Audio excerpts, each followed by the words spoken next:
kita akan mulai tentang forecasting untuk autoregressive model ya. Jadi pertama kita akan bahas tentang kenapa kita pakai ARIMA, terus ada model assumption, gimana kita mengeksplor datanya, lalu kita akan membreakdown komponen dari ARIMA itu jadi dari AR-nya dulu, autoregressive model dulu, autoregressive komponennya dulu, lalu kita fokus di moving average-nya, lalu kita ke ARMA model, kombinasi antara AR dan MA, lalu kita masuk ke non-stationary, jadi dari 1 sampai dari 2 sampai 5 kita mengasumsikan bahwa time series kita stationary, lalu kita 6 ini kita masuk ke non stationary, lalu kita masuk ke further topics. Ini enggak begitu banyak sih gitu. Jadi yang penting adalah kita aware of gitu ya. Kita tahu bahwa ada model auto ARIMA itu aja sebenarnya. Di time series for forecasting purposes, dan kita tahu konsep stationary karena ini cukup penting untuk time series analysis. Stationary jadi kunci untuk beberapa model di statistik time series, statistical time series. Karena apa? Karena itu mudah. Non stationary cukup sulit untuk dianalisis. Jadi kalau teman-teman baca paper di time series analysis, dan pasti kebanyakan untuk pure statistik matematik, kebanyakan mereka akan menggunakan assumption stationary. Gitu. Acknowledge different structure of ARIMA, know how to forecast using ARIMA model. So ini untuk poin ini lebih ke praktiknya nanti. Ini implement model DR. Nah, sekarang kenapa kita membutuhkan auto-aggressive ARIMA? So untuk kompetisi di forecasting, ARIMA itu menjadi salah satu benchmark. Dia karena dia yang paling dalam kutip biasanya paling gampang dalam kutip. Karena apa? Karena kita hanya benar-benar menggunakan informasi di masa lalu untuk memproyeksikan masa depan. Jadi kita menggunakan komponen AR, komponen MA, dan whether it's integrated or not. Jadi lebih ke ini model yang simple yang biasa menjadi benchmark. Ini jadi ditemukan dalam kutip ditemukan oleh Box and Jenskin. Jadi dia memiliki metodologi gimana kita memilih panjangnya lag gitu ya di model AR dan MA. Dan for your information, Jenskin ini dulu kerja di Lancaster. Gitu. Ya, satu kampus. Jadi makanya di forecasting di Lancaster cukup kuat karena salah satunya dulu ada foundernya gitu. Jadi tapi mereka dulu lebih ke statistik inventory control. Jadi pendekatannya lebih ke inventory control dulu, baru dia masuknya ke statistik untuk time series forecasting. Nah, dan disukai oleh banyak econometricians. Banyak untuk paper-paper untuk economics mereka menggunakan ARIMA cukup banyak gitu. Dan memang untuk kasus-kasus tertentu cukup masuk kayak misalnya salah satu yang penggunaan ARIMA kan di neuroscience, di psikologi kayaknya. Dia kan salah satunya menggunakan untuk decision making. Jadi MRI misalnya MRI kemarin sama MRI, jadi kayak MRI sebelum adanya di medicine juga dipakai. Jadi MRI sebelum adanya treatment sama MRI sesudah ada treatment itu ada efek atau enggak. Nah, itu sudah dipakai dari AR. Bisa dimodelkan dengan AR1 gitu. Karena ada memori kemarin kayak apa begitu. Progresifnya bukan sih Bu, ini lebih ke progressiveness, jadi misalnya cancer kayak gitu. Iya, jadi lebih ke sana. Jadi aplikasinya cukup banyak dan memang untuk beberapa hal cukup masuk akal sih modelnya gitu. Walaupun sebenarnya di banyak kompetisi dia tidak perform baik untuk time series yang umum gitu ya, bukan di ekonomi gitu. Nah, ARIMA sendiri adalah mungkin tahu teman-teman kepanjangan dari Autoregressive Integrated Moving Average. Jadi ini punya paradigma yang berbeda dengan ITS. ITS tadi kita lihat bahwa time series itu tergantung dari beberapa komponen, level, seasonality. Di sini sama, cuman kita menggunakan komponen ER-nya dulu, jadi kayak komponen masa lalunya, memori masa lalu, atau bagaimana kita reaksi terhadap shock di masa lalu. Itu. Jadi um, dan ini biasanya disebut dengan date-driven model. Jadi memang kita menentukan seberapa panjang sih memori kita harus model ini harus mengingat masa lalu itu berdasarkan data kayak apa. Nah, ada tiga komponen, autoregressive, integration, sama moving average. Nah, nanti kita akan sedikit mendiskusikan tentang estimasi dan identification, tapi yang lebih jelas adalah yang paling penting adalah memperkenalkan lagi sebenarnya kayak apa sih ARIMA dan pada saat situasi apa ARIMA itu akan bekerja dengan baik. Intuisinya sebenarnya kayak regression aja sih. Kalau misalnya kita punya sales hari ini, kita mencoba regress sales kemarin, kayak apa sih correlationnya gitu ya, kayak alpha one ini kayak apa sih gitu. Dan kita tahu ada shock untuk menjelaskan um, innovation atau new information yang datang hari ini. Nah, kita bisa lihat kalau misalnya kita korelasi antara sales sama sales T-1, jadi kayak sales hari ini sama kemarin, korelasinya cukup positif nih. Tapi ketika kita meregres sales hari ini sama sales 2 hari yang lalu, itu semakin rendah korelasinya. Karena apa? Karena mungkin sudah nggak begitu relevan. Yang relevan ada informasi kemudian gitu. Nah, ini bisa di ini sebenarnya kayak correlation aja teman-teman kalau punya data time series terus itu diambil lag-nya 1 gitu ya, terus di regress antara sales T sama T-1, lag 1 gitu, ini ketahuan correlation-nya berapa. Kayak gitu. Jadi ini intuisinya seperti itu. Jadi masalahnya pertanyaannya adalah seberapa panjang sih T-nya ini? Itulah yang jadi permasalahan di ARIMA karena identifikasinya sulit. Identifikasi modelnya sulit gitu. Kita tergantung dari datanya ya. Nah, nah kita sebelum mulai untuk membahas tentang ARIMA, kita membicarakan dulu asumsi dasar dari ARIMA itu sendiri. Nah, ARIMA ini butuh stationary sama kita menggunakan seberapa panjang lag-nya tadi identifikasinya. Secara mudah dengan Box and Jenkins methodology, dia menggunakan sample autocorrelation function. Ini bisa digunakan oke kalau modelnya simple. Kalau modelnya mulai complicated, kita nggak bisa pakai sample autocorrelation function. Jadi kita butuh metode yang lebih advance untuk memilih panjangnya lag, begitu ya. Nah, stationary time series. Oke, yang simpelnya itu adalah min-nya selalu konstan, variansnya itu selalu konstan. Oke. Dan tidak ke correlation antara ada correlation antara T sama T minus K. Jadi kayak tadi, T sama T minus 1 correlation-nya kan 0,48. T sama T minus 2 berarti 0,26 dan lain sebagainya. Jadi ada korelasi antara YT sama YT min K gitu.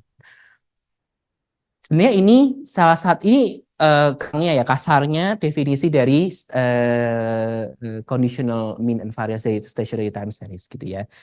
Dan ini artinya apa? Artinya kita punya it will have no predictable pattern in the... Oh ya, jadi di masa depan sebenarnya tuh ya udah ini di around mean aja gitu. Di masa depan akan forecastnya akan kalau kita punya forecast yang panjang banget 1000 tahun ke depan itu nanti akan di titiknya itu di mu-nya ini di always refer to its mean atau mu-nya ini. Jadi sistemnya kan stabil gitu. Itulah kenapa dulu ada yang pernah ambil ACMAT-nya Pak Bagus 1 itu kan ada partial differential equation, ada nggak? Jadi itu gimana ketika sistem mencapai bisa stabil ketika parameternya di antara 1 dan 0. Jadi kalau misalnya nantinya jangka panjang nanti akan revert to the mean walaupun kita mulainya dari angka yang berbeda dari the mean gitu. Ini contohnya kalau kita punya stationary time series gitu ya, kita take the mean, yang di sini kita bisa ambil nih rata-rata tiap 10, ya setiap 10 nih, ternyata berbeda. Nah, contohnya kalau yang non stationary kayak apa sih? Kalau ini kan tadi kalau kita ambil min-nya di setiap 10 time series ini kan masih di antara min-nya ini nih. Masih variasinya nggak begitu banyak gitu ya. Masih di antara garis biru ini. Nanti kita lihat ketika kita punya non stationary time series. Nah, kok non stationary time series itu berarti asumsi dari satu dari assumption yang kita punya tadi uh, kita nggak bisa penuhi gitu. Nah, apa contohnya? Ketika min-nya itu dependent on t, jadi kita min-nya bervariasi gitu ya. Kayak tadi level time series yang ATS-ANN karena levelnya itu berdasarkan waktu, jadi kita nggak bisa ngomong kalau kalau model itu, well, model itu bisa take into account the stationarity of the non-stationarity of the series itself. Terus variasinya ini dependent on T, contohnya heteroscedasticity, biasanya ada di finance, autocovariance-nya depend on T as well. So, contohnya yang paling gampang adalah random walk. Karena apa? Karena kita nggak bisa, karena ini tidak refers to the mean. Kalau kita lakuin eksperimen satu sekali, kita produce non random walk gitu ya, model, dan ini nggak, kalau lihat teman-teman, dia nggak akan kembali ke mean. Dia akan scatter kemana-mana di sini nih. Gitu. Ini contoh non-station data gitu ya. Never reverse to mean. Nah, ini contoh juga ketika mean-nya itu berubah tiap waktu dan ini cukup signifikan. Ini kalau misalnya saya ambil mean dari time series gitu ya, satu time series ini adalah yang garis biru. Tapi kalau saya ambil tiap 10 T ya, 10 observasi, ini akan satu ini misalnya 2 -2, ini -3, ini 15 dan sebagainya gitu ya. Dibandingin sama yang tadi, itu kan lebih dekat sama min. Jadi emang ada variasi kalau kita itu hanya sampling variation, tapi di sini secara struktur dia tidak non stationary, dia tidak stationary. Gitu ya. Nah, ini juga bisa dilihat dari contoh yang selanjutnya kalau kita punya banyak time series. Nah, ini juga terlihat ini tiap 50 sepertinya ya, tiap 50 min tiap 50 begitu. Nah, ini kalau lihat min, kalau kita min ya, kita ambil ini sebagai titik gitu, terus kita gabungin titik-titiknya kan kelihatan pattern, sehingga sebenarnya itu ya, tidak stationary. Contohnya ini juga yang kemarin Air Passenger, ini seasonal sama trend, ini lebih ke seasonal, wine, ini katanya di wine deh, wine data seasonal. Jadi mereka biasanya kalau seasonal itu tidak, dia punya unit root, seasonal unit root, jadi pasti tidak stationary. Pertanyaannya adalah apakah time series kita itu stationary atau enggak, gitu ya? Yang biasanya enggak. Biasanya enggak, tapi kita punya statistical test untuk ngetesnya gitu. Jadi yang biasa yang mungkin teman-teman juga pernah dengar augmented Dickey-Villow test itu sebagai tes untuk hipotesis untuk time series. Jadi kita nggak usah in detail. Yang penting adalah kita tahu null hipotesisnya, yaitu time series itu tidak stationary. Kalau misalnya P value-nya kurang dari 5%, berarti kita reject null hypothesis. Kalau enggak, kita fail to reject null hypothesis. Sudah gitu aja sebenarnya. Kalau sebagai praktis ya. Kalau misalnya teman-teman benar-benar riset di augmented Dickey value test, mungkin teman-teman harus lebih detail lagi. Cuman untuk praktisnya, yang penting kita tahu H0-nya apa. Nanti di output-nya juga ada. Nah, kita di tempat saya juga biasanya menggunakan KPSS test, tapi punya H0 yang berbeda gitu ya, time series-nya stationary. Kalau misalnya P value-nya kurang dari 5%, bagaimana? Kalau lebih dari 5% gimana? Nggak perlu khawatir yang karena mereka punya asumsi yang berbeda. Kalau mau lihat silahkan baca paper ini. Begitu. Gitu. Nah, bagaimana kita harus dealing with non-stationary? Nah, biasanya kalau di cara gampang yang paling gampang dilakukan adalah kita melakukan differencing. Jadi kita mengambil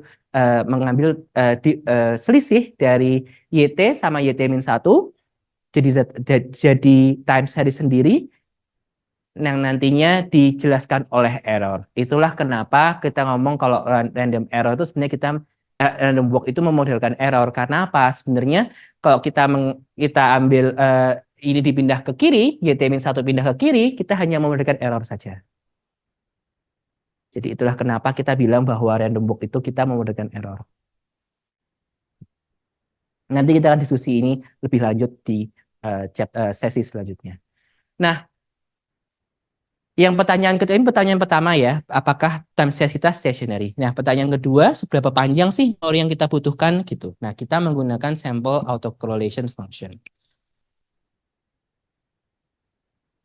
Nah, menggunakan tabel tadi, menggunakan gambar tadi, kita bisa lihat bahwa ini punya korelasi 0,48, ini punya korelasi 0,2 sekian sekian. Nah, kita akan berekspektasi bahwa jika kita punya T minus 100 misalnya, nantinya akan garis lurus atau tidak ada hubungan sama sekali. Ya, karena terlalu panjang. Jadi kita berekspektasi bahwa korelasi T minus 1, T minus 2 ini akan tinggi, sedikit rendah, sedikit lebih rendah, dan sebagainya gitu ya. Nah, ACF atau autocorrelation function plot ini yang biasa kami gunakan itu adalah bentuk representasi dari korelasi. Jadi di sini korelasi dari YT sales sama T-1 0,63 itu terlihat tercermin di sini di garis ini. Yang garis ini 0, 1, jelas 1. Kenapa? Karena ini korelasi dengan dirinya sendiri. Kok korelasi dengan dirinya sendiri selalu dengan 1 kan? Ya. Nah, kalau kita regress antara sales T sama sales T min 2, kita menemukan 0,47 dan dia akan tercermin di sini. Gitu. Dan terus menerus kalau misalnya ini contohnya ketika kita sudah sampai di 10 T-9 T-9 ini sales T, kita nggak ada korelasi nih. Kecil sekali 0,03. Dan ini terlihat juga di sini. Begitu. Jadi ini intuisi dari ACF ya, auto correlation function. Dan korelasi ini biasanya antara 1 dan 0, min 1 sama 1, seperti biasa, korelasi biasa. Masalahnya ada, oh ini contoh menghitung korelasi. Mungkin teman-teman udah tahu ya menghitung korelasi gimana. Jadi yang jadi masalah adalah yang kita ingin analisis kan Y sama YT-1, YT-2. Tapi korelasi ini itu masih ada efek dari YT-2 dan YT-1. Yang mau kita kontrol adalah ini. Kita maunya ini 0. Karena kita nggak tertarik antara korelasi antara YT-1 sama YT-2. Yang kita benar-benar pengen tahu adalah korelasi antara Y dan YT-1, Y, YT-2. Jadi seperti korelasi ini seperti terkontaminasi oleh korelasi antara YT-1 dan YT-2. Nah, itu ada caranya sendiri. Uh, itulah kenapa kita membutuhkan partial autocorrelation function. Karena apa? Karena kita ingin take out the effect of this correlation. Gitu. Ini ada misalnya kemudian Durbin-Levinson regression. Nah, ini contohnya untuk ACF yang tadi plot tadi, ini untuk contoh untuk PACF gitu ya. Nah, biasanya PACF ini digunakan untuk mencari panjangnya AR komponen. Jadi PACF digunakan untuk mencari panjangnya AR komponen. Kalau untuk yang ACF ini untuk yang MA komponen. Tapi untuk model yang simple, ini terlalu complicated, jadi kita nggak mungkin menggunakan time series ini dan menentukan panjangnya menggunakan ACF dan PACF gitu, karena ini mungkin terlalu kompleks gitu. Misalnya panjangnya itu 2, 3 itu masih oke.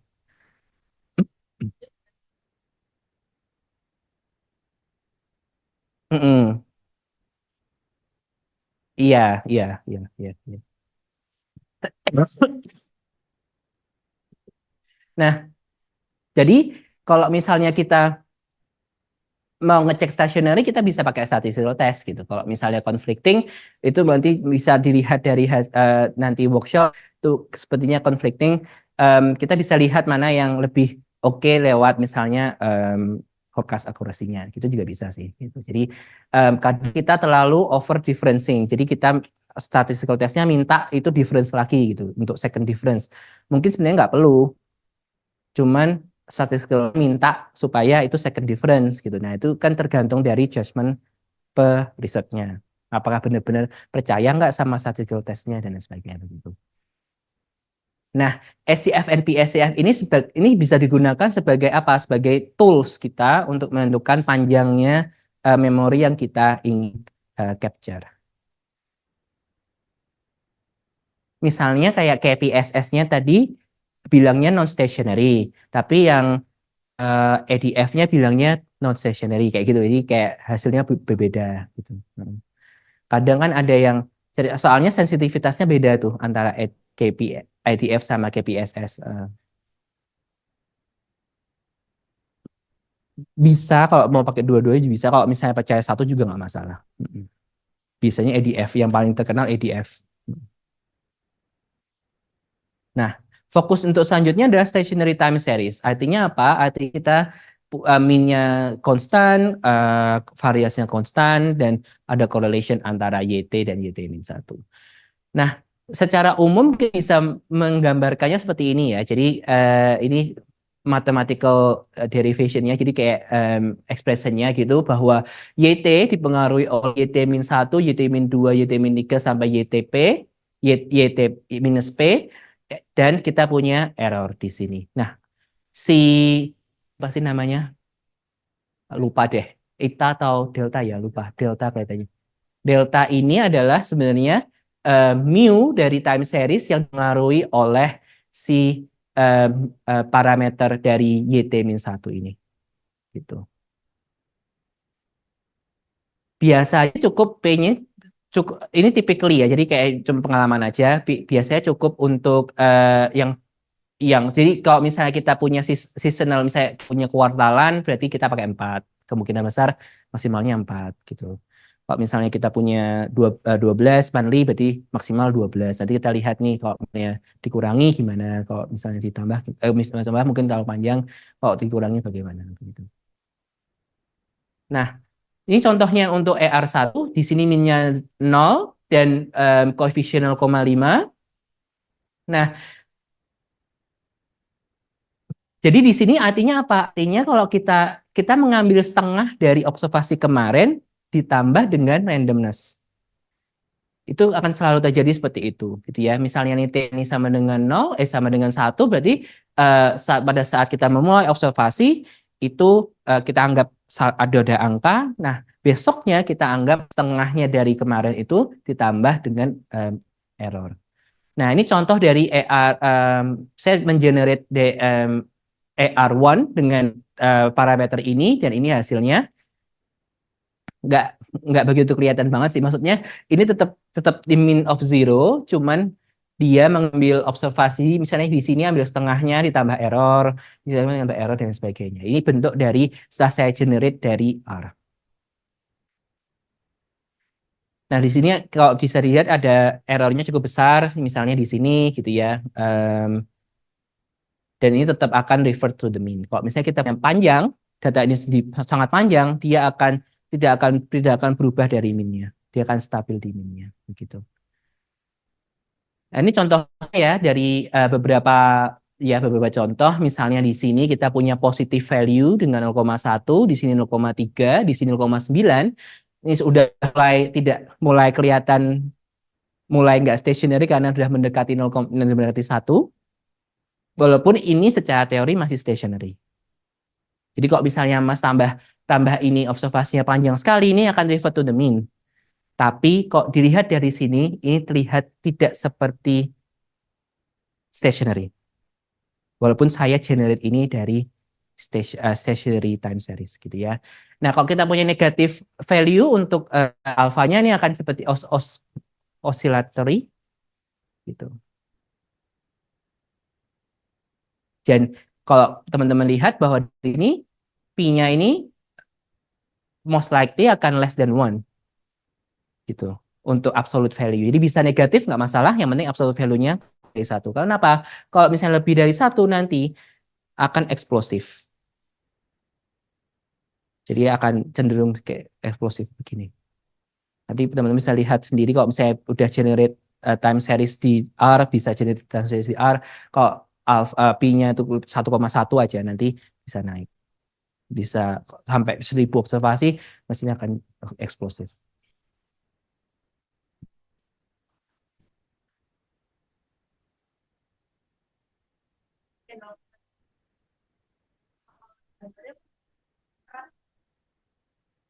Nggak bisa, ya beda-beda juga sih, Mbak. Jadi nggak bisa digeneralisasi ya. Cuman ini lebih, ini kan, ini 0,9 ini. Minus 0,9. Jadi ini mungkin lebih osilator. Ini bukan eh, kayak kayak sinus gitu loh. Gitu. Nah, ini saya nggak akan jelasin detail, tapi yang penting adalah kita harus di ARIMA kita punya dua kondisi. Yang pertama stationary, yang kedua stability. Nah, di sini yang penting adalah kita achieve dua dua condition ini ketika root mean of the characteristic polynomial lie inside the unit circle. Jadi kalau kita masukin angka di sini, maka rootnya dari polynomial itu akan kurang dari satu absolute value gitu. Kok teman bisa lihat nanti misalnya ini dimasukin ya 0,1 0,2 terus kita kita faktorin tuh jadi B min berapa, B plus berapa, terus B sama dengan berapa, B sama dengan berapa, itu kan berarti unit itu nantinya nantinya itu namanya roots-nya. Nah, kalau roots-nya itu inside the unit circle itu adalah satu biasanya. Jadi kalau dia kurang dari satu, which is good. Jadi ini secara matematikanya. Tapi kita usah khawatir ini, yang penting karena sudah di-handle sama software. Kalau untuk AR1, AR2, kita akan menggunakan parameter estimation, parameter space seperti ini. Gitu ya. Misalnya kayak um, parameter 2 ini kurang dari satu, tambah satu tambah 2 sama dengan satu, kurang dari satu, satu minus P2 ini kurang dari satu juga. Ini lebih generalisasinya, jadi gitu. Jadi ini saya tambahin P gitu ya karena nggak cuman dua tapi kita punya banyak leg, jadi itu yang kita cari rootnya supaya ini inside the unit circle. Contohnya bahwa di unit circle-nya di sini ini kurang dari satu, makanya modelnya ini stabil.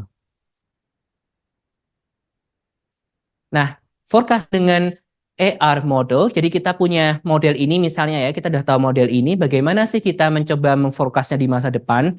Kan kita nggak tahu I-nya, kita nggak tahu IT-nya. Yang kita tahu adalah kita harus tahu apa yang ada di kanan kanan ini, kanan kanan part of this 0.4 YT minus 1 sama 0.2 YT minus 2.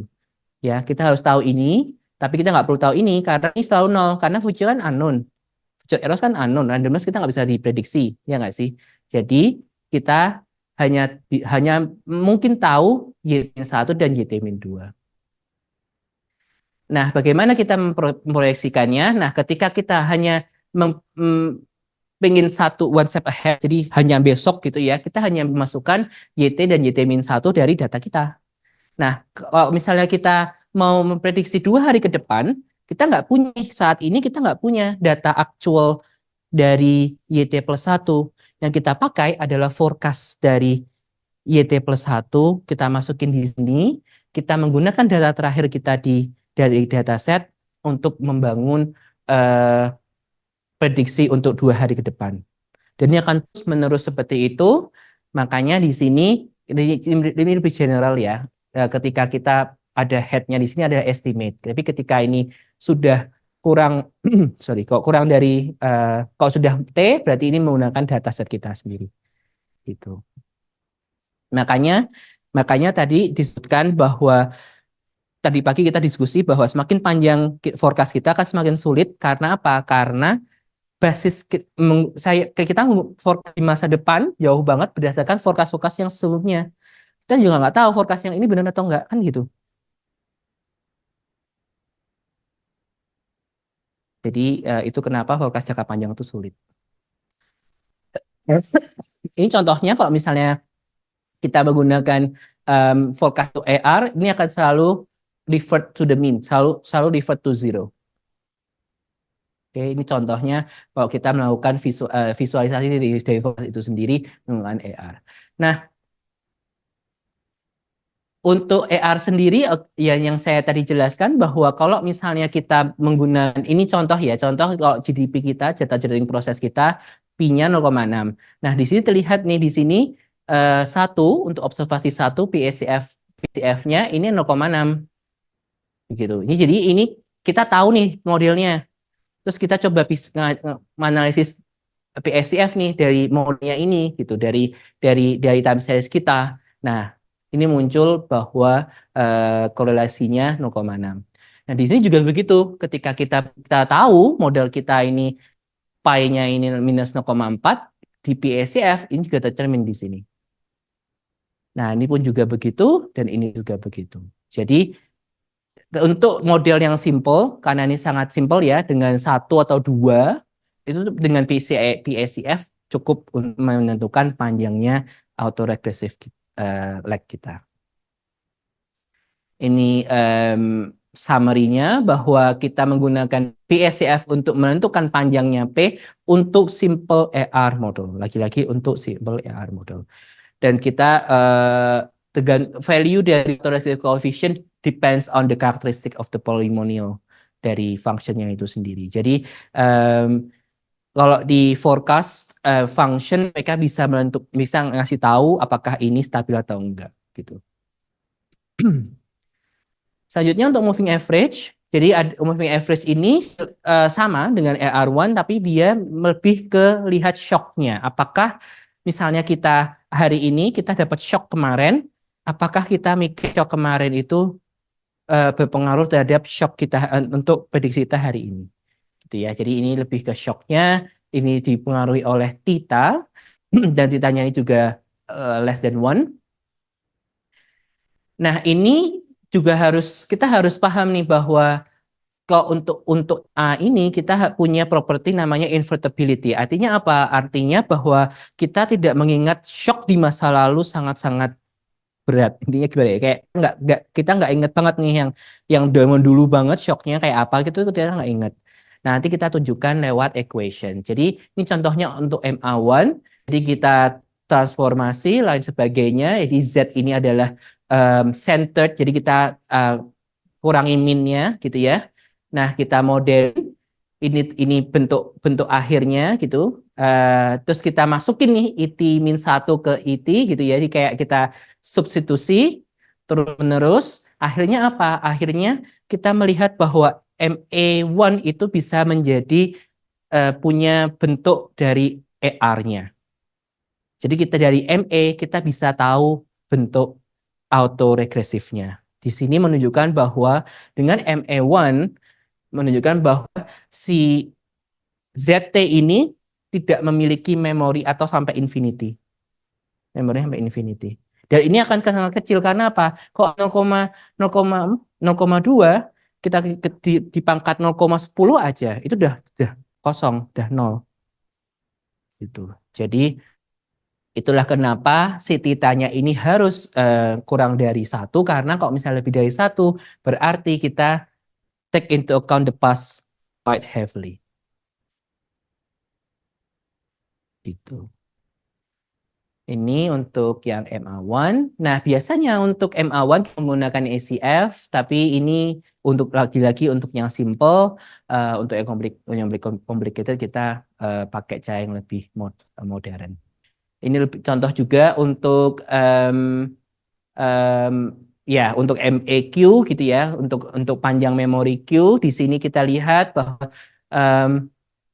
ketika sesuatu terjadi pada T sama dengan 10, model itu akan mengingat shocknya dan akan propagate. Jadi akan mengirimkan shocknya itu sampai ke hari ini. Gitu. Jadi itu intuisi dari MEQ. Walaupun secara yang masih saya diskusikan dengan kolega saya di sana itu apa sih contohnya menggunakan MA di dunia nyata gitu yang masih secara bisnis apa sih contohnya yang benar-benar bisa merepresentasikan MA model gitu di bisnis itu yang kami masih belum tahu jawabannya secara persis. Kalau ada sih temen yang ngomong pakai jadi errornya di masa lalu itu digunakan untuk kayak hmm? Iya, kayak gitu. Atau misalnya machinery yang hari ini ada error, terus dipelajari shocknya ini dipelajari untuk hari ini sehingga ME cukup masuk akal. Cuman yang masih general itu masih kami belum menemukan gitu. Pasti walaupun ini oke juga gitu untuk forecasting.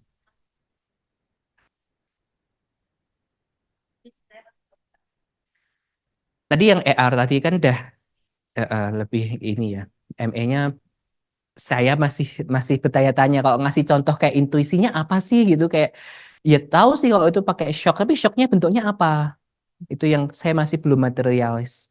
Em, Masih belajar juga jadi nah, sama dengan MEQ jadi sama dengan ER tadi jadi karakteristik polinomialnya harus di inside di unit circle tapi ini semua sudah di handle sama R.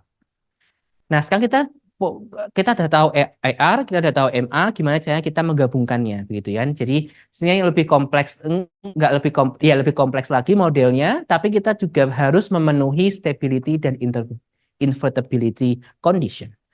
Nah, bagaimana dan kalau misalnya kita in general untuk model ini itu tidak mungkin menggunakan PSCF dan ACF.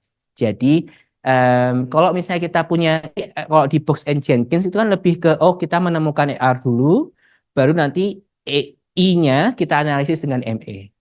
Jadi kita plug nih, oh panjangnya berapa sih ER-nya, panjangnya ME-nya berapa gitu. Jadi step by step-nya untuk yang cara yang lama seperti itu. Cuman untuk sekarang kita punya data yang punya cara yang lebih modern.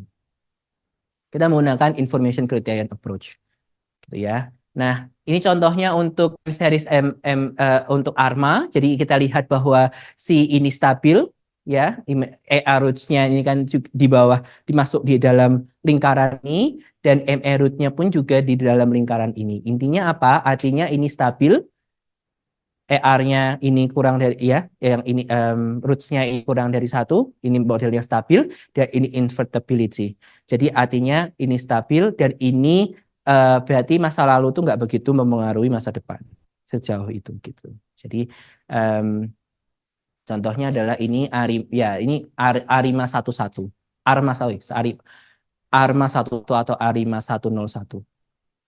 Karena apa? Kita punya satu root di sini, kita punya satu root di sini, berarti punya satu AR, sama satu AR atau MA.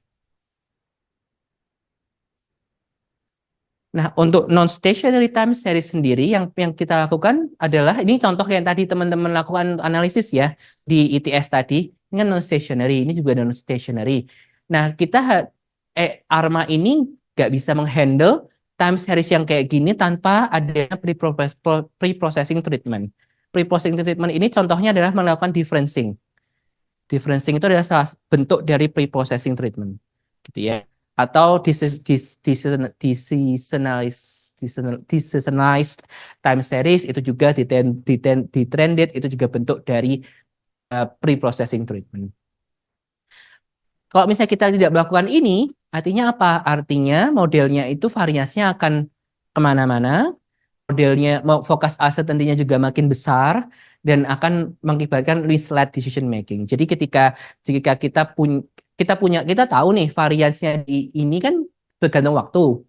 Kalau kita model dengan stationary model ya nggak mungkin karena nggak mungkin mengcapture ini nih si si errornya si apa namanya variasi yang berbeda tiap waktu ini gitu sehingga forecast asetnya akan semakin tinggi sehingga nanti tidak akurat dan juga prediksi intervalnya sangat lebar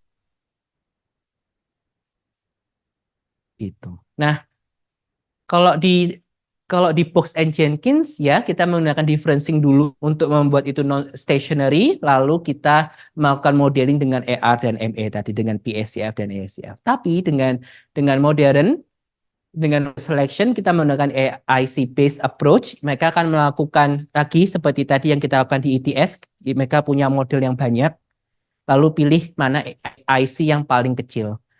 Nah, mereka punya algoritmnya sendiri, bisa dilihat di Hyman and Kandakar, algoritmnya untuk memilih P dan Q dan D. D ini adalah integrasinya. Apakah kita ambil difference pertama atau difference kedua, difference ketiga, dan sebagainya begitu. Nah, ini contoh untuk first difference. Jadi kalau kita ambil first difference, artinya apa? Kita ngomong tentang rate of change. Jadi kemarin contoh kemarin tuh sempat mahasiswa saya presentasi di depan dosen-dosen yang lain gitu ya, mahasiswa master. Terus ditanyakan dia mau memforecast jumlah admisi admisi rumah sakit, admisi UGD di rumah sakit. Nah, dia pakai Arima hasilnya. Terus ditanyain sama salah satu dosen, kamu mau forecast rate of change atau mau forecast 6 berapa orang? Jadi kalau misalnya kita mau forecast rate of change, makanya pakai pakai ARMA yang sudah di difference ini juga oke gitu. Tergantung kebutuhan. Ya, inti yang saya lakukan, yang saya omongkan ada tergantung kebutuhannya apa. Kalau kita mau kalau bisa sih sebenarnya pakai trik bahwa kita ubah rate of change jadi nominal bisa aja. Cuman Arima ini sebenarnya dibuat untuk memforecast rate of change. Hmm.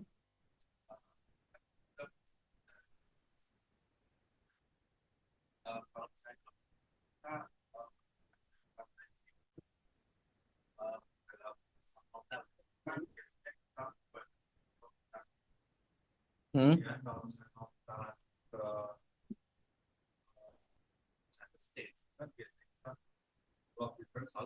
Hmm. Hmm. Ya, mirip. Ya, mirip. Mirip. Intuisinya hampir mirip. Ya, bisa jadi. Atau misalnya itu tidak linear biasanya. Begitu. Ya, di lock kan. Kalau di Evius di lock. Jadi ambil log dulu baru dia difference itu percentage percentage of change ya kan. Jadi kalau di stock market kan juga gitu. Itu sebenarnya tergantung ya itu geometrik geometrik nggak sih kan mengambil selisih geometrik kan kepakai log gitu. Oke, jadi kalau ini contohnya ya, jadi misalnya kita punya stationary time series nih, kita ambil first difference. Nah, ini mulai kelihatan kan, si min-nya ini lebih ke dekat ke nol. Jadi ini efek dari difference. Nah, akhirnya, nah ini yang ingin saya sampaikan. Kalau di sini kita forecast sales, di sini kita forecast the change in sales. Jadi tergantung kebutuhannya apa.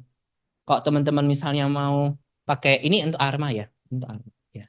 Jadi tergantung kebutuhannya apa gitu. Nah, ini contohnya kalau misalnya kita pakai pakai KPSS ini pakai KPSS ya. Behavior modeling we can also check the stationary using DF and KPSS test. Di sini menunjukkan bahwa nah ini Mbak yang tadi yang konflik tadi. Jadi di sini dia bilang stationary, tapi di sini dia bilang non stationary. Bisa terjadi karena apa? Karena sensitivitas dari setiap tes itu berbeda. Kalau mau lebih detail, ada papernya. Saya kurang ingat yang mana yang lebih sensitif. Kelihatannya yang lebih sensitif yang EDF deh.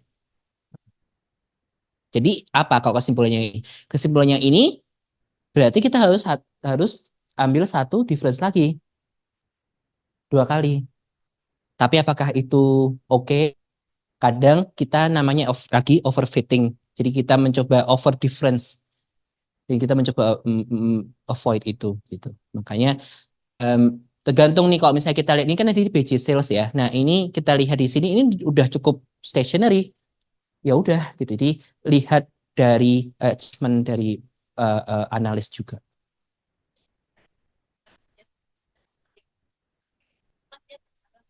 Mm-mm.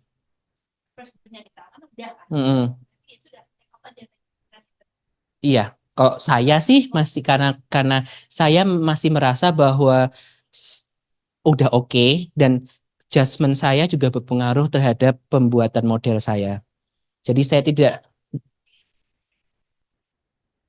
mm, bisa, bisa, bisa, bisa. Tapi mungkin kalau misalnya Mbak nulis disertasi untuk itu ya harus didiskusikan kenapa kok ambil KPSS daripada ADF gitu. Karena mungkin lebih sensitif dari ini. Jadi eh, kalau ditanya waktu ujian nanti ditanyain kan harus paham kenapa ini kayak gitu. Lebih ke situnya aja sih untuk argumentasinya. Nah, every test has its own assumption, jadi harus hati-hati. Nah, ini contohnya kalau kita nih dari ADF kita mengambil level differencing, akhirnya kita mencapai stationary karena kita udah tidak ya kita ya kan. Jadi kita menolak null hypothesis. Nah, ini jadinya kalau second order akan seperti ini. Nah, ini apakah perlu atau enggak itu tergantung dari kebutuhan. Nah, ini kan tadi ARMA nih. Nah, sekarang kita kalau misalnya punya ARIMA, berarti apa? Artinya kita harus memasukkan komponen D. Nah, komponen D ini bisa dilihat dari yang di sini. 1 - B square, ini adalah bentuk backshift-nya.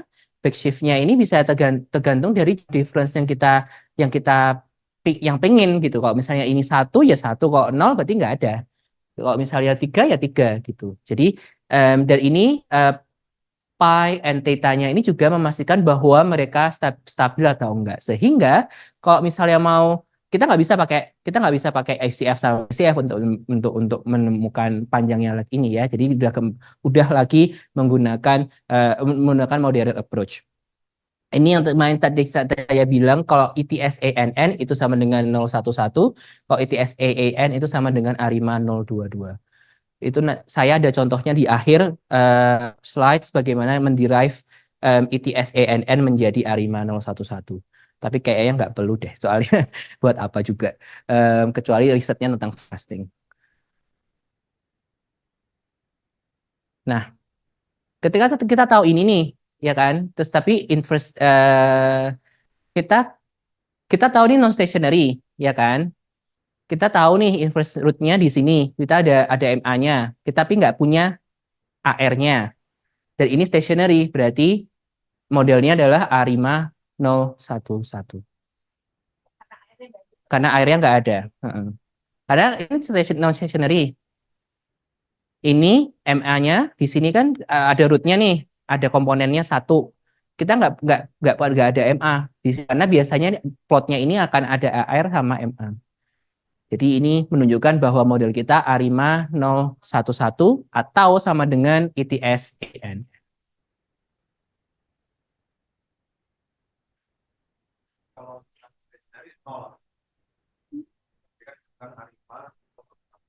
Oh iya, terima kasih. Jadi A5 kan PDQ. Nah, P itu untuk AR komponen, D itu untuk integrasinya, difference-nya. Mau kalau difference-nya nggak ada berarti nol, kalau difference-nya satu berarti satu, difference 2 berarti dua. Q itu panjangnya MA. Ya,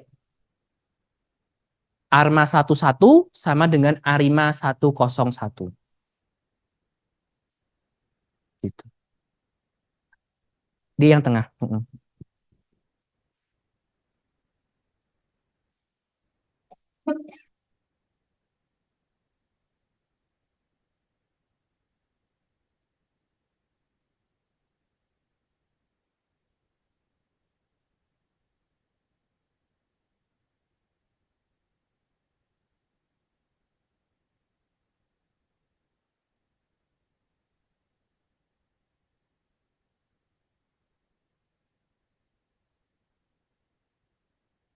Oh, sorry. Yang kok kapital itu nanti malah seasonality, Pak.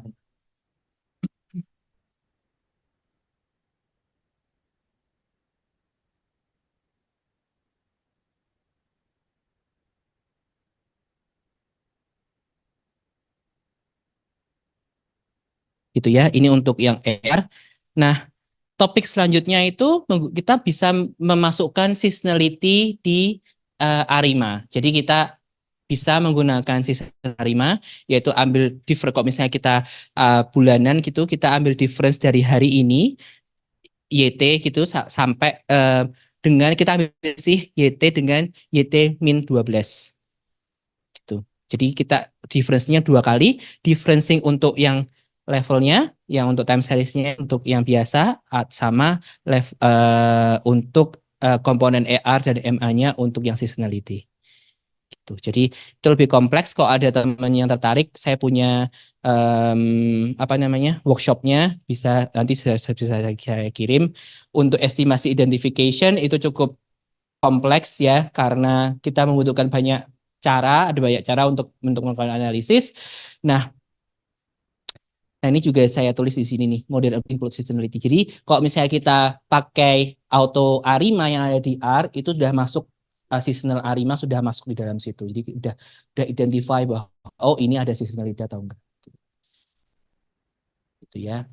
Nah, untuk estimasinya biasanya kita menggunakan maksimum likelihood untuk estimasi parameter, dan kalau misalnya tadi kita kan bicara kalau alfa, beta, gamma ada ininya ya, ada range-nya ya. Jadi kalau alfa itu 0 sama 1, beta itu kurang dari alfa dan lain sebagainya.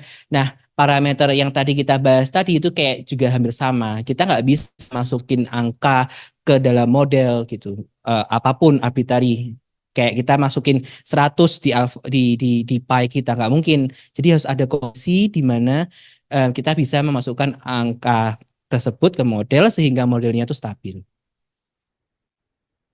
Gitu. Identification itu lebih ke seberapa panjang sih P-nya, seberapa panjang sih Q-nya. Jadi kalau punya teman-teman punya regresi, model identification problem itu lebih ke apakah variabel-variabel yang teman-teman masukkan itu sudah cukup untuk menjelaskan dependent variabelnya.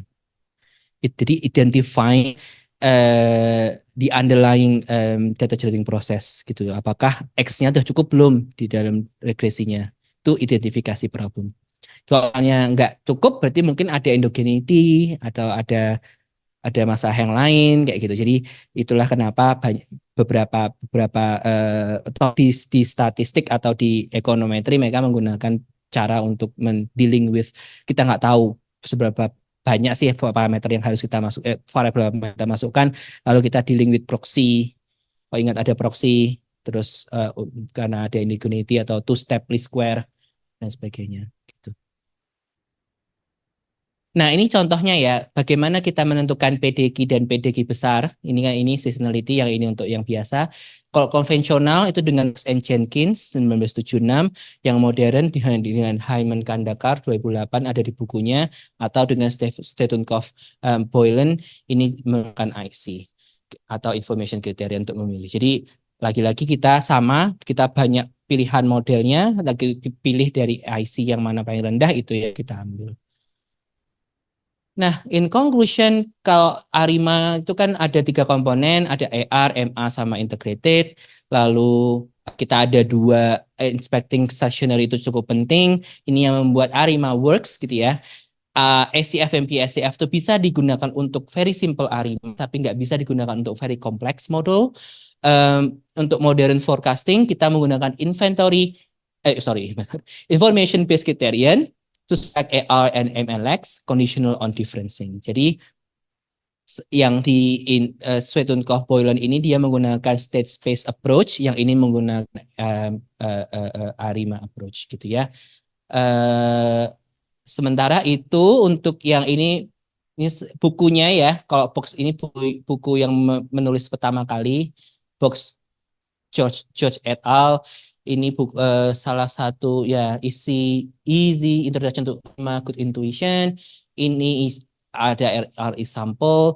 Yang ini Hamilton ini the book kalau teman the time series analisisnya time series, Hamilton ini the book. Itu bukunya tebel segini, beneran beneran tebel segini nih, 1000 halaman.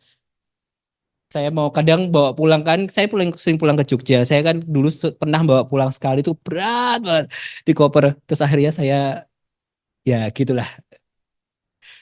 Ya gitu. Dengan cara nanti ini masih direkam soalnya. Gitu. Jadi ya cari di internet lah ini gitu. Nah, gitu. Jadi ini kalau yang Sweet and Cough ini yang salah satu ini supervisor saya. Jadi bisa dilihat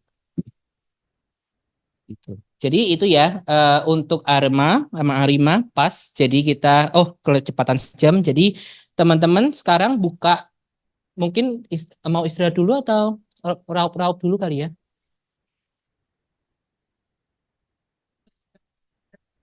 Ya, saya juga lihat kok Pak sebenarnya lihat ya kan habis makan siang. Jadi kayak ya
ini datanya dari yang ada di area Pak. Iya. Oh ya.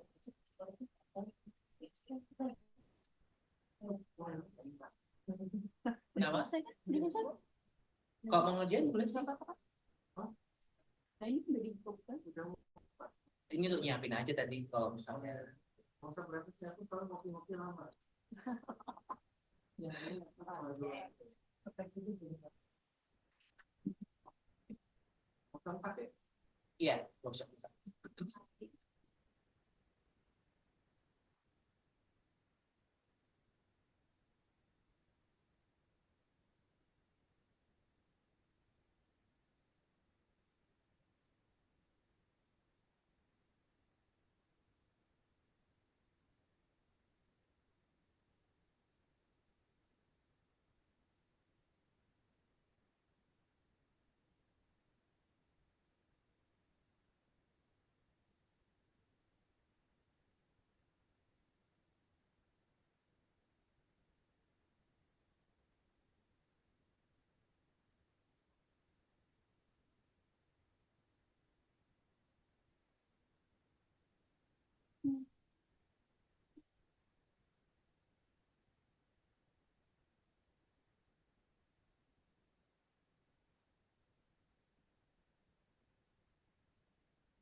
Jadi datanya dari R gitu. Eh, jadi teman-teman saya minta buka di foldernya, lalu materi hari Selasa, workshop 4. Nanti ada PDF A5 ini yang kita buka. Lalu teman-teman buka R, seperti biasa, teman-teman nanti masukin ke session lain sebagainya gitu ya. Kalau misalnya perlu nyimpen, kalau enggak karena kita menggunakan dataset dari R langsung, jadi kita nggak sebenarnya nggak pakai session itu juga nggak perlu, nggak apa-apa. Kalau mau juga nggak masalah gitu. Nah, ini karena panjang, saya sarankan teman-teman untuk menyelesaikan introduction, data package, exploration, building ARIMA model sampai yang forecasting with ARIMA. Jadi untuk yang section ARIMA modeling with smooth package, something to think about, this itu nggak usah gitu ya. Jadi hanya sampai forecasting with ARIMA saja. Nah, gitu.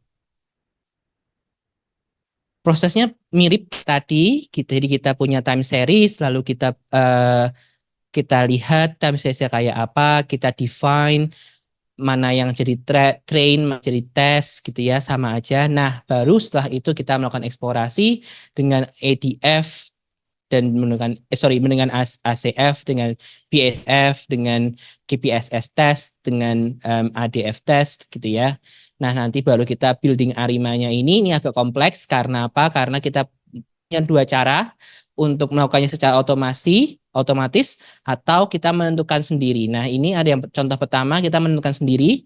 Jadi kita punya menentukan bahwa vektornya ini maksimal 2 untuk P, untuk Q itu maksimal 2 juga. Nah, kita dari 4 kombinasi itu mana yang terbaik gitu ya. Jadi itu yang coba kita analisis untuk yang ini gitu.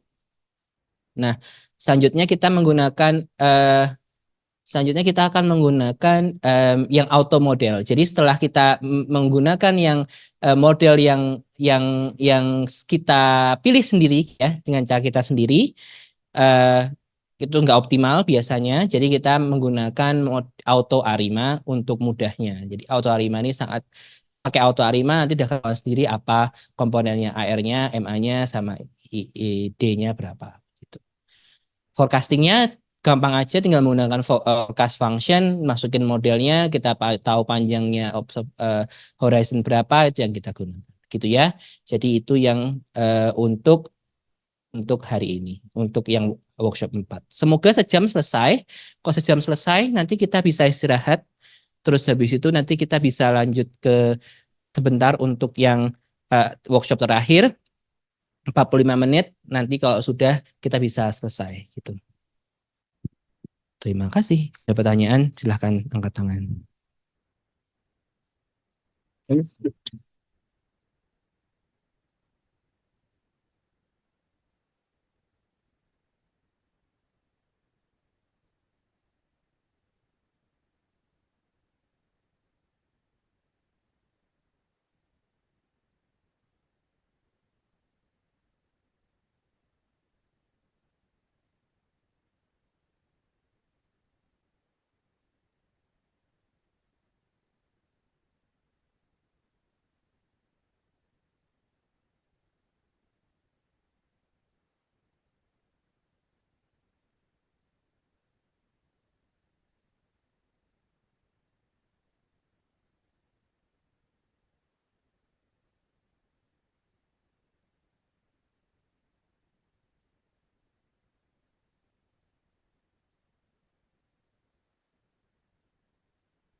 Teman-teman, sorry kelupaan itu ditulis harus calling library T-series ya.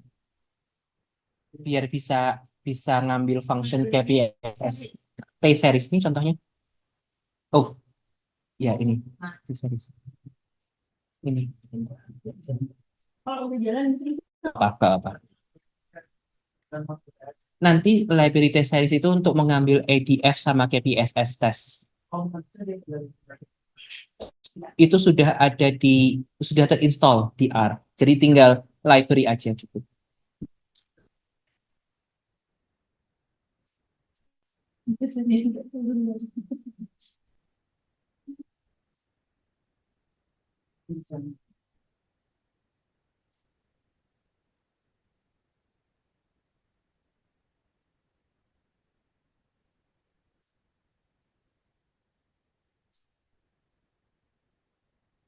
yang ini loh, yang series Y, yang PAC. Kayak gini Bu, library T-series. Yang ini, yang atas.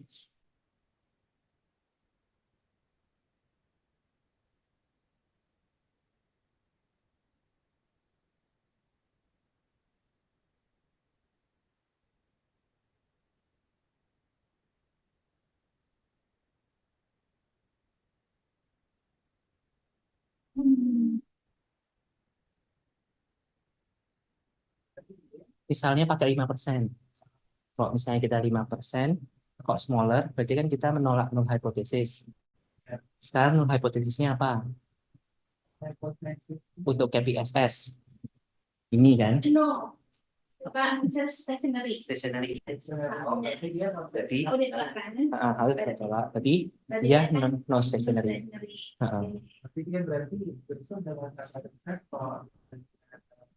kan itu dia nggak stasioner. Iya, karena perbedaan hypothesis yang berbeda.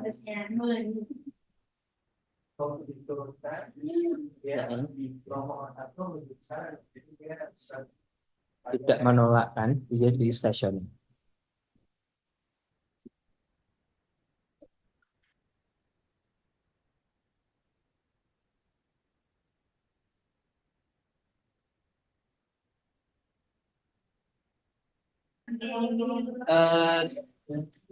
Nanti jam 3:30 balik, terus dia bisa lebih cepat 30 menit. Jadi, cuman workshop aja. Jadi cuman main R lagi, masih di R lagi. Nggak ada materi dari saya. Main di R aja, main di R. Jadi yang terakhir nanti kita punya dataset. Kita punya dataset. Ini saya tunjukin.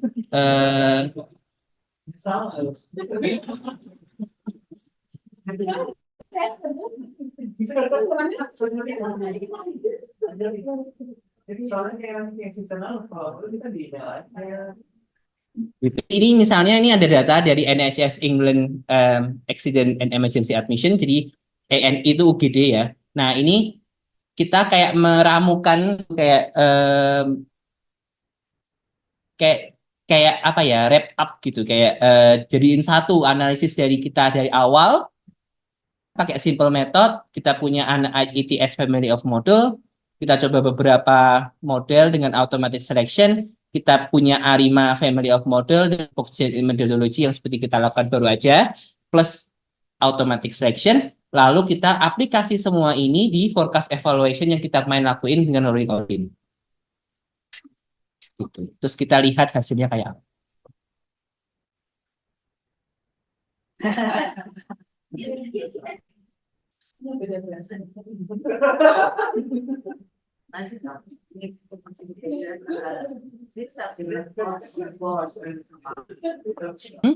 Misalnya ya, itu kan tadi dalam dataset ini kita tesnya itu data yang sifatnya nominal ya, kalau tidak salah. Betul kan? Nah, nilainya nominal. Terus kalau misalnya itu nilainya nominal, kemudian masih bersifat non-stationary, itu kan perlu diubah ke first difference. Nah, misalnya kalau kita ingin forecast sesuatu yang juga dalam bentuk persen gimana? Misalnya ya tadi bond yields itu Iya. 30%. Mm-mm. Berarti Jadi apakah pas perlu differencing lagi? dicek lagi. Oh, masih perlu. Karena kan kita belum tahu itu persentasenya itu benar-benar stationary enggak. Kan model Arimanya sendiri itu Ya. nggak peduli dia mau, itu kan kepentingan kita Iya. kita mau forecastnya per rate of change atau nominal, Iya. ya kan. Kalau Arima sendiri sebenarnya kayak nggak peduli dalam kutip, nggak saya. Iya, Jadi paham. yang penting stationary aja. Kalau stationary ya gitu harus berarti harus kalau stationary oke, ya udah lanjut aja. Kalau nggak stationary berarti harus dimasukin first difference Hmm. gitu. Tapi tadi di bagian itu kan kalau misalnya yang em, tetap dalam level itu kan untuk forecast sesuatu yang sifatnya nominal ya. Itu lanjut saja tidak apa berarti di bagian presentasi hampir Yang mana yang ada di sini? bagian eh, kalau tidak salah rate of change tadi ada Oh, tulisannya rate of yang belakang ya. Ini? ya we Mm-mm. forecast sales itu loh. Mm-mm. Itu berarti ketika kita masuk ke model Arima itu tidak perlu diubah ke first difference atau gimana? Iya sih, sebenarnya lebih tepatnya ke situ. Jadi kalau misalnya kita akhirnya nanti berujung di gini, kalau misalnya kita punya model, kita mau forecast sales, ya, tapi kita ternyata akhirnya modelnya dalam bentuk Arima. Hmm, Berarti kan ada integrasinya. iya. Hasil forecastnya itu nanti dalam bentuk rate of change. Sehingga kita harus melakukan modifikasi sehingga kita bisa menghasilkan forecast nominal dari hasil forecast kita yang rate of change tadi. Paham nggak maksud saya? Oh, berarti alurnya Balik lagi. data originalnya kan masih nominal. Mm-mm. Kemudian ketika di forecast itu berubah menjadi bentuk Ini. change in sales itu. Heeh. Terus dari change in sales lagi kita Balik perlu lagi. mengembalikannya ke Nominal. nominal. Caranya pakai persentasenya itu Iya, atau kita presentasi. Berarti kan persentasenya yang ya. awal misalnya di YT kan berarti besoknya dipengaruhi persentasenya itu, Iya. sisanya itu, ya kan? Jadi forecastnya besok ini ditambah sisanya, YT Iya. ditambah selisihnya. Ya, forecast yang hari kedua berarti estimasi yang pertama tadi hari pertama ditambah selisihnya yang kedua dan lain sebagainya gitu. Seterusnya. Terus tanya selanjutnya kalau misalnya ini di sales data itu misalnya atau yang di data itu kan ada variations in the data ya. Misal ya, ini unlikely tapi misalnya suku bunga acuan. Suku bunga acuan itu kan flat ya di itu berarti tidak bisa di forecast atau harus kita pakai proxy data lain gitu untuk suku bunga acuan itu kan bulanan, quarterly kali. quarterly. Kalau yang di Indonesia kan BI 7-day reverse repo rate itu bulanan. Bulanan. Bulan. Dan datamu adalah data harian. Misalnya itu hanya bulanan Pak. Yang itu bulan. Iya. Terus garis lurusnya dari mana? Karena kalau misalnya kita pakai suku bunga acuan kan itu tidak akan ganti-ganti secara ya misalnya saat ini kan suku bunganya 6%. Bulan depan kemudian 6%. Oh, nanti turun ya. hanya 25 basis point jadi 5,75 kan artinya variasi datanya tidak banyak. Kalau misalnya begitu simple min aja bisa nggak sih? Simple min. Iya kan? Oh ya berarti simple min dengan human judgment juga ya berarti. Ya kalau misalnya kamu mau lihat, tapi kan keputusan itu kan sangat-sangat sulit ya. Itu kan hanya bank sentral. Itu kan keputusannya bank sentral, masih ada kepentingan politik. Jadi kalau untuk mau dimodelkan kayaknya agak sulit nih. BI. Berarti kita cuma bisa pakai sederhana. Kalau saya sih karena ya naif atau min aja gitu. Asumsinya bahwa ke depan ikut aja min atau mungkin average dan sebagainya. Bisa aja sih. Cuman emang itu nggak punya theoretical. Jadi yang kita diskusikan tadi ini nggak ada theoretical background-nya loh ya. Iya. Kalau ekonomis hati-hati loh. Iya betul. Jadi harus apa nih dasarnya? Kenapa kok kamu pakai formulanya ini? Dan sebagainya. Makasih Pak. Oke. Mungkin teman-teman yang di sini bisa buka dulu PDF-nya untuk session 5. Jadi ini lebih yang tadi saya bilang lebih ke wrap up ya. Nggak ada materi. presentasi gitu, nggak ada lecture, jadi lebih ke menggunakan R-nya dan kita langsung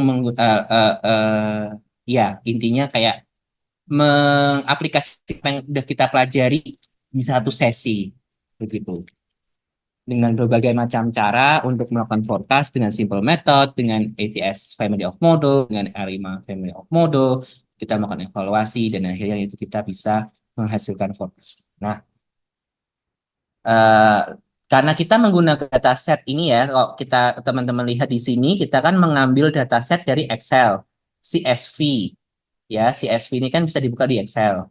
Nah, ini eh, jadi teman-teman harus mengatur session working directory-nya. Jadi dari session, set working directory, choose directory, etc. Jadi harus melakukan itu dulu untuk bisa ngambil data CSV kita. Selanjutnya sama seperti biasanya. Ini yang penting hanya untuk wrap up aja sebenarnya. Oke? England itu kan ya. Analysis England. Tapi bisa dapat pengalaman juga. Nanti tanya ke panitianya ya. Yang penting saya ngasih izin. Kasih izin. Iya, saya kan mereka biasanya kan. Oh, udah tadi semester ada. Mereka sekarang nanya dulu. Iya,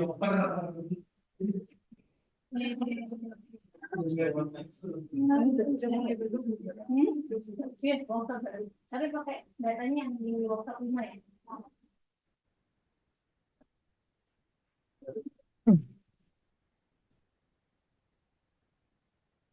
Gimana kalau nanti selesai nggak selesai jam 4 kita selesai? Ya.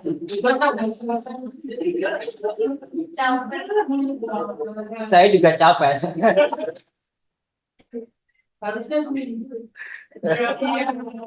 Ya, tanya panitianya lah.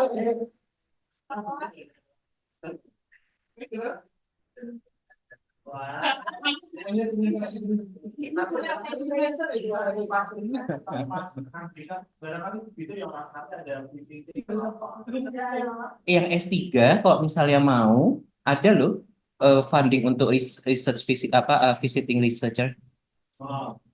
Di Lancaster ya, Mas? Ada nanti misalnya kalau misalnya topiknya forecasting perlu diskusi sama saya di sana selama beberapa minggu atau beberapa bulan gitu, nanti ada fundingnya, kita bisa saya bisa apply funding nanti tapi yang untuk S3 sih. Dosen juga bisa, tapi kan harus ada proposalnya dulu mau ngelakuin riset apa dan sebagainya gitu. Nah, itu dia.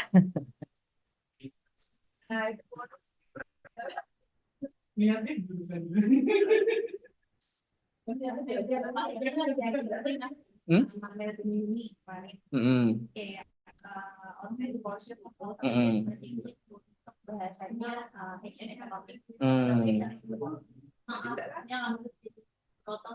Tapi di seluruh Indonesia itu kita nggak tahu orang mana aja nih yang info soal nah ini Maret sampai November. Oh. Jadi dapetnya kayak sertifikat. Ya ke sana. Outputnya bisa jadi kayak mesti kalau dia ada ya. bikin begitu. Nah itu yang makanya saya mau koneksi sama maksudnya beberapa dosen di sini supaya nanti bisa bikin riset bareng kan, misalnya anak S3-nya bisa dikirim ke sana kayak gitu kan untuk riset gitu kan.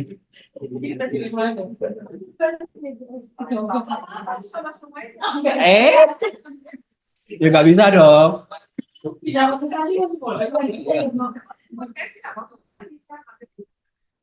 Marketing sama operation. Keuangan juga. Ya bisa, tapi saya bukan fokusnya di situ. Marketing sama operation.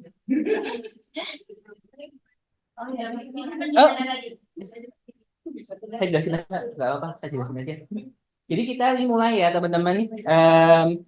Kita sekarang wrap up, jadi kayak mulai dari kita nggak ada lecture, jadi hanya melakukan apa yang PR gitu ya, kita mainan data di sini.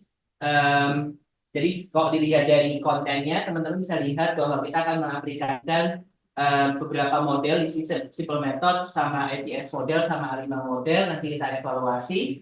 Tapi yang paling penting adalah kita harus load datanya dulu. Nah, datanya ini kita menggunakan SFV atau command something ya, koma ya, separated value. Nah, itu biasanya bisa dibuka dalam Excel. Nah, teman-teman, karena kita tidak menggunakan contoh yang seperti tadi kan untuk dua sesi kita menggunakan dataset yang ada di R package. Nah, di sesi ini kita harus mendefine working directory kita seperti yang kita lakukan beberapa minggu kemarin. Jadi pertama kita buka session, lalu set working directory, choose directory, nanti kita pilih workshop mana. Jadi kita materi hari Selasa, lalu kita klik workshop 5. Oke, kita open, kita cek di file. Kalau udah ada England EI SFV, ini berarti udah oke. Oh, cepat banget oleh aku. Jadi session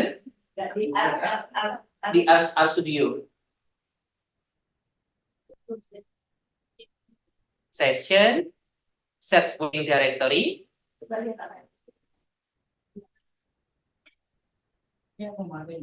Choose directory.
Langsung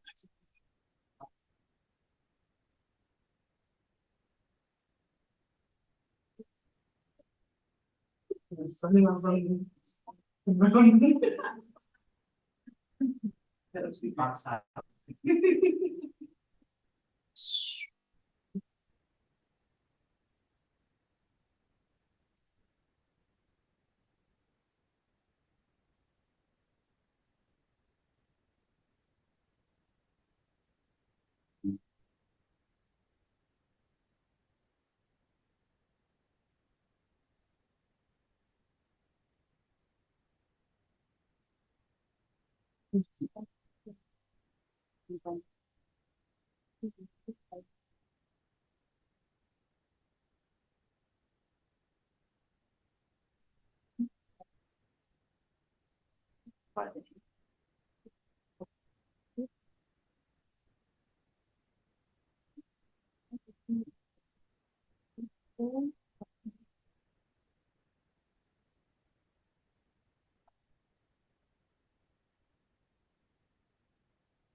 Kalau udah stationary nggak usah di difference kan? Nggak usah. Nggak usah ya.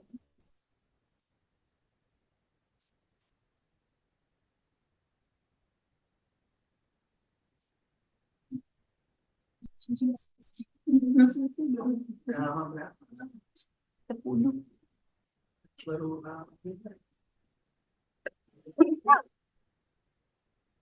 Ini hasilnya nggak berbeda. Nanti yang forecast evaluation nggak usah diperan dulu. Soalnya itu lama. Oke. Ini lama. Saya tadi nyoba ambil 10 menit nggak lanjut.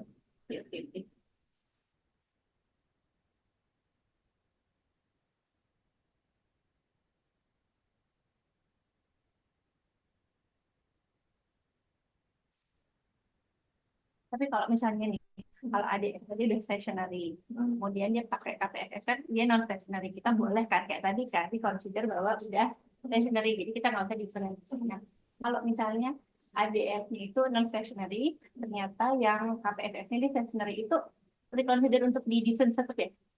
Walaupun sebenarnya bisa kan kalau kita pakai si KPSS. Tergantung condongnya kemana aja sih. Tapi condong ke Tapi umumnya tetap tidak ada. different kan atau enggak? Kita lihat pay-nya. Lihat aja kok saya sih lihat tetap saya. Oh, oke.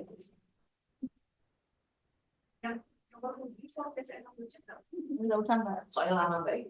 Jadi itu tes. Soalnya kalau misalnya mau sih sebenarnya dikurangi aja yang bagian length file-nya ini jadi misalnya di 5 atau berapa gitu. Jadi kita nggak hanya soalnya kalau saya coba di sini belum selesai di Braille 13 menit. Kan mau jam 4 pulang. Ya, makanya makanya saya mau tutup sebenarnya ini. Ya, Ya.